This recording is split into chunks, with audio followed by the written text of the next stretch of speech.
Hi guys. Okay, I picked up this machine last weekend. It's a Case 435 Series 3. It's a 2009. It's about 1,200 hours on it.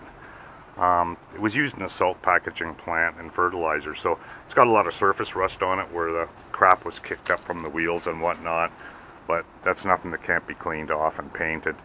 When I bought the thing, they did tell me that the engine would probably need a rebuild.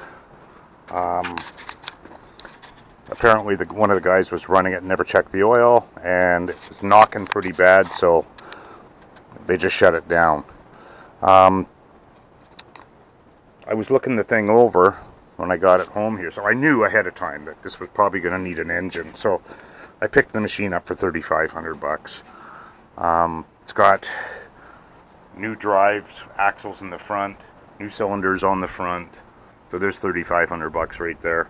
But anyway, as I was looking at this, if you look down, I couldn't figure out where all the oil was coming from when we got it started, and it was running fine. But if you look down below there, there's a connecting rod laying there.